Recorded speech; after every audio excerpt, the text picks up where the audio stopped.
Last year, we saw the most number of measles cases in the US since the disease was eliminated back in 2000, and this year isn't tracking well either. Vaccination rates are steady, but in an increasing population, steady isn't quite good enough. What about the case against immunisation? Does it hold ground? Hello and welcome to Infocus.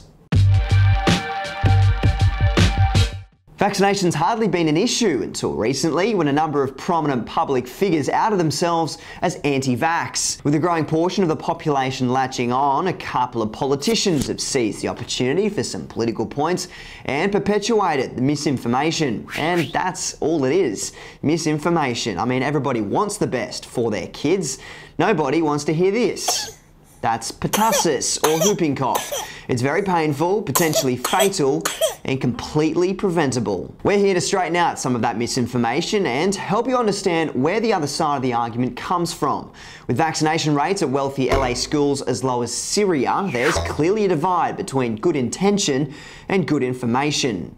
Smallpox, gone. Rinderpest, gone. Polio, as good as. The fact that we don't see these diseases is part of the reason that there is an anti-vaccination movement. Perhaps if there were more people walking the streets looking like this, you'd be less hesitant to get yourself immunised. Lucky for you, those who came before us helped reduce the number of polio cases from 350,000 in 1988 to just 416 in 2013. Let's go back to when this groundswell developed. Back in 1998, there was a gentleman by the name of Dr. Andrew Wakefield. He now goes by Andrew. Why not Dr. Wakefield?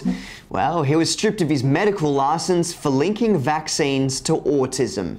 He was so wrong about it. The Lancet, the respected medical journal in which his claims were first published, not only retracted it, but discredited it themselves. He was later found to have been paid by lawyers of parents who thought their children had been harmed by the MMR vaccine, and it was ruled he'd brought the medical profession into disrepute.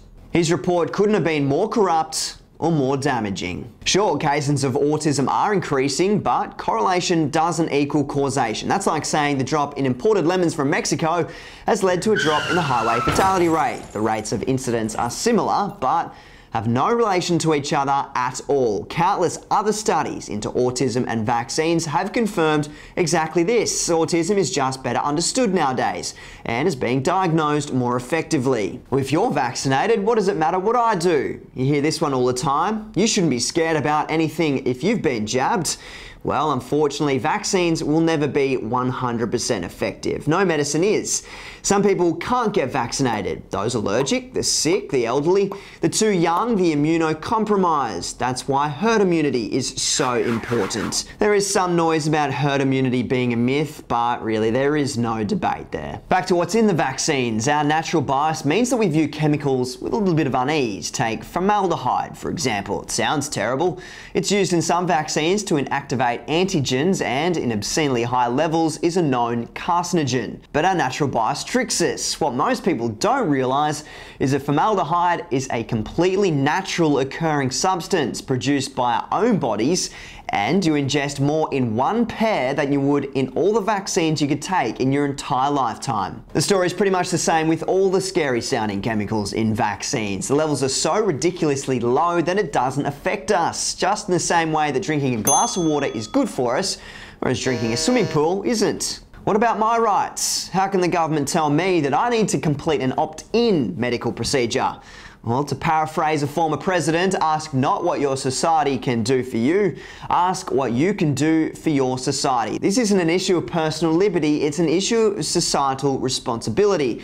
Sure, the government can't technically stop you from murdering someone, but you don't because you have a responsibility to those around you. The arguments don't stop. As soon as one is debunked, another pops up in its place. Some are understandable. Once upon a time, a proper doctor did actually provide evidence to suggest vaccines caused autism.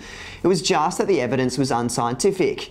Others, like those who think that children are supposed to get whooping cough or measles, are just dangerous. Refuting each one can be futile. The anti-vaccination movement is misinformation, but it's also more than that. It's rooted in a distrust of government and Big Pharma, and a growing misunderstanding of science. Sure, Big Pharma could make more money out of the diseases that they're vaccinating against, but thanking big corporations for the good work that they sometimes do isn't on trend. Anti-vaxxers have and always will exist. Those on the fence don't need to be preached at.